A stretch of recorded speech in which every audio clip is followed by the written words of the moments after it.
Welcome to the suburbs with Andy and Greg.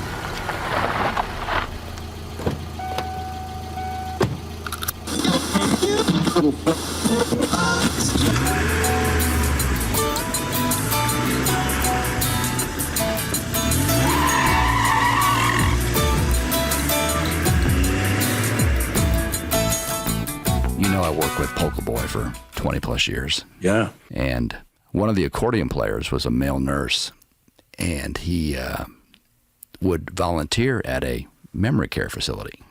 And he would go with his accordion and wander around the common area playing waltzes and polkas and whatever, just as entertainment, just to maybe bring a smile to their face or spark a memory. And he's walking around, and one of the nurses mentions to him, "No, that's Bill over in the corner there. He hasn't spoken in 2 years." So he wanders over toward the guy with his accordion playing who knows what song, and just sort of near him and sort of serenading with the accordion. And then all of a sudden, Bill yells, "Shut the hell up."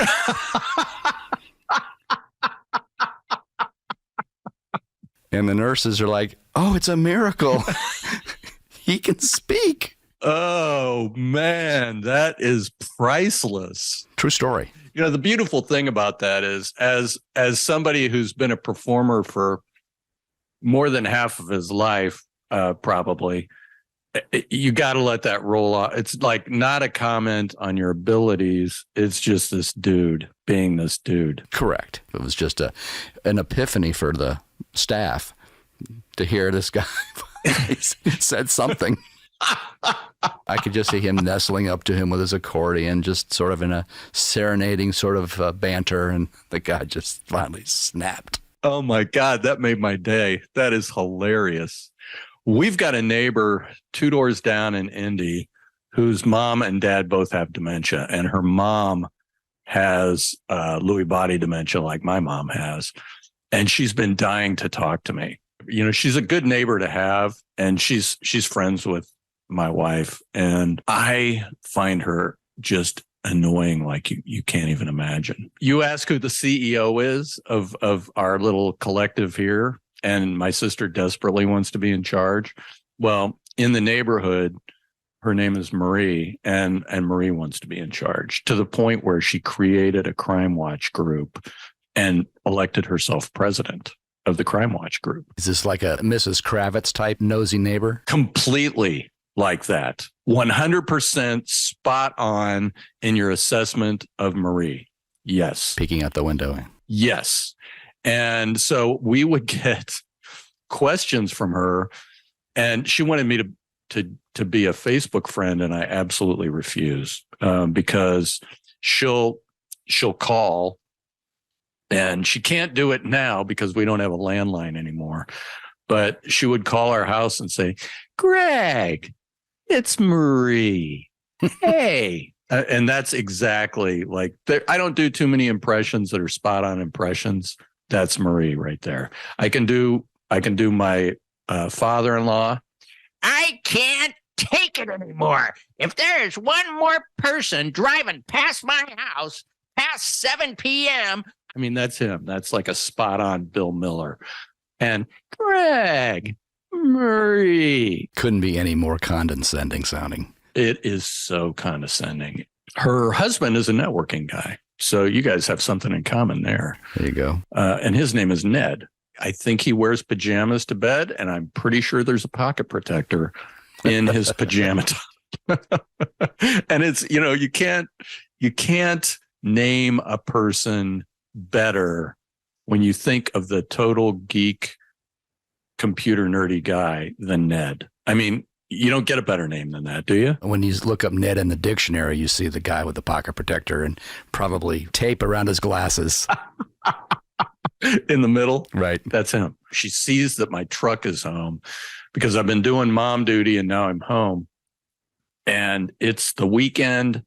I can, exhale. I don't have job drama going on. I'm not watching anybody. I'm not getting a text at 6 a.m. saying I'm ready to go shopping. I don't have any of that going on. And so I'm just going to hang and have coffee with Keely. And all of a sudden she shows up and she's at the front door. And I think it's an indication to somebody, if that person is socially aware, if you don't let them in, it's going to be a short conversation. Keep them at bay at the front door. I've got one foot holding the storm door open. I'm not out on the porch. I'm half in the house. Sort of blocking. And she's got a basket of goodies for me. And she wants to talk about this Zoom group that she created that plays folk music to memory patients. And you should see their faces light up. And I thought that you would want to be a part of this Zoom group so that your mom can just have one of those moments of joy in her life. And in my mind, I'm thinking, I would rather have surgery on my teeth without anesthetic than to be in a Zoom group with you and folk music. You hear folk music. Okay, stop. You know what? You just turned me off. I'm shutting the door on you right now. Get out. Get out now. I guess some Crosby, Stills and Nash songs are considered folk music. I never thought about that. I always hear Puff the Magic Dragon. Please don't ever sing again. On this Saturday morning, when I want to have coffee with my wife, it's Marie. And I said, Marie, she doesn't listen to music. Oh, but surely she's a spoken word person. Like she'll listen to Joel Osteen all day long. I've got an app on her phone. When she's reached the point of saturation of questions to me about the same thing over and over, Julie, I think it's time for you to listen to the app. Oh, okay. And she's got noise canceling earbuds that she can listen to it while I'm working and be on the couch next to me with Jeffrey sitting there curled up next to her. And she can pet Jeffrey and listen to Joel Osteen until she goes to sleep. It's kind of like the kids at the restaurant when the mom sits down and starts pulling iPads out of her backpack and handing them to the kids so they can have dinner. Yeah, back in the day, it was crayons and something that you colored on. Here you go. Distraction. But yeah, it's kind of like that. Listen to Joel, go to sleep. That's all I want. I don't. And so it's all spoken word. She's like, oh, maybe she could like this other thing. She likes nothing. She's not going to like that other thing. Would you like this collection of DVDs? Amway, Tupperware, Girl Scout cookies. What else she got? Let me talk to you about technology at my house. We don't have a DVD player anymore. Of course you don't. We stream everything. I know you don't do that. I know that you guys are living off the grid. You don't stream things, but we do. And it's like you and I yesterday when we were talking about traveling and you see that the big calling card for the motel is color TV. That's them. And they're like, oh, color TV, we've got to pull over. This is the place. Hopefully they had the magic fingers too. That's right. And so her husband, so she wants to be in charge of the family, desperately wants to be in charge of the family, probably is in charge of the family, probably has a room in their house where they've got whips and chains and other things to keep her husband, Ned, at bay, keep him in submission. Do you think Ned, what's her first name? Marie. Do you think Ned and Marie engage in adult baby play? Oh, God. And now I've got to picture that. Did you just do that to me on a Saturday morning? I did. Adult baby play. Yeah. I can't even imagine. I guess I'm just too wholesome, and I've never thought of myself as wholesome, but I can't wrap my arms around adult baby play at all. I'd like to think of myself as evolved beyond the needing a bib. I find rattles to be, nothing that I need in my day. Irritating sounding for sure. Everything's oversized. Giant bonnet, giant bib, giant rattle. Right. Big crib. They do a crib? They've got a crib? There's got to be a crib involved. Big adult crib. Okay. Big giant pacifier. Everything's oversized, like those big oversized pencils. For those of you out of the country, some of our followers in Brazil or India, on the north side of Indy, further north in what used to be the hinterlands is Noblesville, Indiana. And it's got the quaint downtown that's got the old buildings and all kinds of stuff. The courthouse. Courthouse Square. And they're reimagining that area. And I think the architecture of the new kind of mirrors the architecture of the old. And there was a guy downtown who had a woodworking shop. And then when they reimagined part of downtown and they added on to it, he wanted in on the lease of one of those spaces and happened to confide in somebody that the warehouse space was going to be used for adult baby play products that they sold online. Only in America. You know, they're shipping jobs with my company to India. Why can't they ship that stuff to India? I want no part of that. I don't want that stuff. And so the city of Noblesville happened to say, we see that as a sex shop. Right. And you're violating zoning. And he's like, it's not a sex shop. It's adult baby play. What's wrong with that? Yeah, right. What's wrong? It's just big rattles and stuff. Come on. You know, I'd like to continue this conversation, but it's time for me to be burped. Could we revisit this meeting with the Noblesville Chamber of Commerce in 20 minutes after I'm burped? It's nap time. Right. Put me down for my nap. Yeah, and they said, well, we've done a little research, and we find this to be a sex shop. We're not going to allow you to pick and pack adult baby play items, but we're also revoking your lease on the woodworking shop. Ouch. My mind immediately goes to maybe he was making wooden rocking horses at the woodworking shop and cribs. Oversized. There you go. Oversized cribs. I can't even imagine. I don't know why that's appealing. You know, we've got benchmarks as adults, you know, and I think your first one when you're growing up is to be teenager and then driving. Not revert back to a baby. No, and then legal age of drinking, you know, but yeah, I don't think bib wearing and all the other things that go along with it are a part of that, are they? Only to a very small select few. Yes. I'm going to revisit Marie. She would call and say, Greg, Marie, say, did you notice a strange dog barking at 3 a.m? Marie, I was sleeping at 3 a.m. And what do you mean by strange? That's a hard no. Strange dog, like funny ha-ha strange, or dog that I don't recognize its bark? I mean, either one's going to be a no. Hyena. Yeah, that part I would notice. I would also notice coyote or fox versus neighbor dog barking at 3 a.m. Greg, Marie, say, did you notice a strange car driving around the neighborhood today at about 2? No, I was working. I know that you're fixated on the window, poised to pounce on the criminals as they happen past, but I got a day job and I'm working at 2. And it doesn't include sitting there with my nose pressed against the window, trying to identify every car that drives by. They look suspicious. I don't get it. So when COVID hit, her husband, I see walking around the block a lot, like multiple times a day.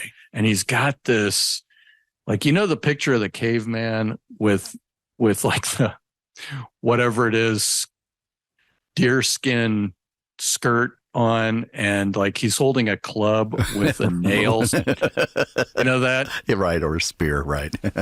Right. So Ned is walking around the block with this handmade tool of defense. Either that or he ordered from caveman.com. And he's got this like hand weapon with a screw sticking out of the end of it. And I see him, and every time I see him, he's, hey, Greg, how's it going? I mean, he's got one of those, like, if you've got a household with 2 iconic inflections, Greg, Marie, hey, Greg, how's it going? It's like a cartoon character. It is. And I said, man, I have seen you walking around the block a lot. And he's like, yeah, I am. I retired. I had a friend talk me into retiring. And you know what I didn't realize? And I thought, yeah, you didn't realize you're going to be around Marie all the time. And so you got to get out. Joke's on you. Yeah, right. He said, I didn't realize how much time I'd have on my hands. And I thought, what? How do you? That's kind of what retirement. How do you not know that going into life? How do you not know that when you retire, you're not going to be working an 8-hour day? You're going to be at home. You live for it. I mean, it's not like New York City and you go to Central Park. You're in a suburban neighborhood in Indy. So what's he do? He goes into his garage and makes this club with a big screw sticking through it. And this is a quiet neighborhood with no through streets. We've got a creek that borders the neighborhood. There isn't going to be traffic like going to the 7-Eleven, or Right. going to wherever. There is no destination other than one of the houses in the neighborhood. You can't go anyplace else. So it's a quiet, middle-class suburban neighborhood.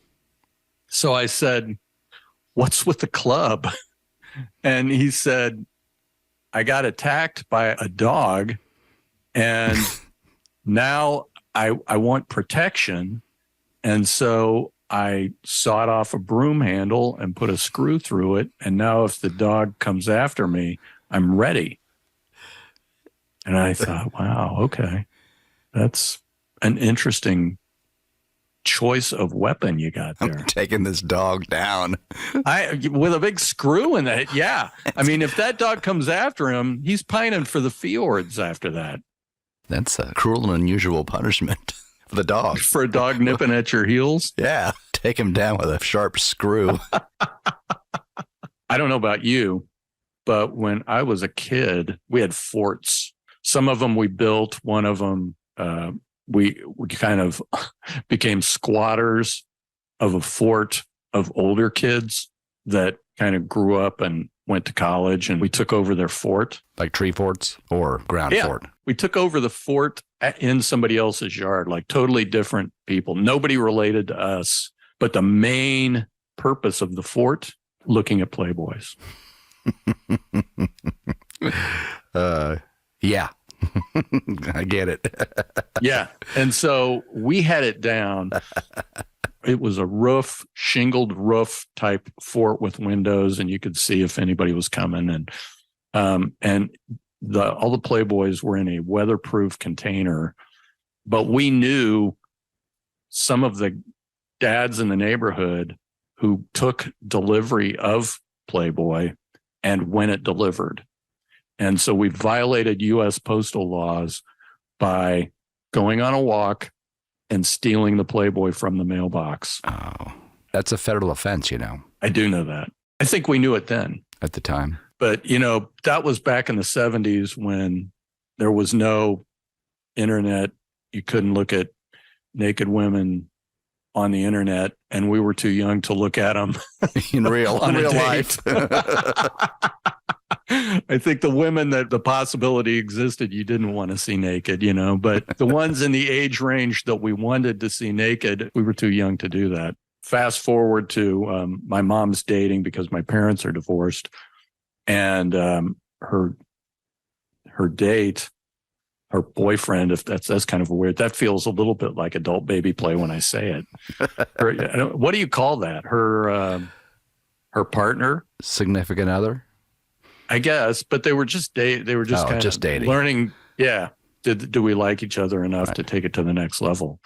And he came to my swimming meet, and he came up to me, and he said, "Hey, if you do really well, there's a gift for you at home. If you don't do well, then you don't get it." And I thought, okay, wow, that's kind of interesting. And so I go home after the meet, and it's that iconic Farrah Fawcett poster. Oh, yeah. With the hair, the swimsuit, infamous.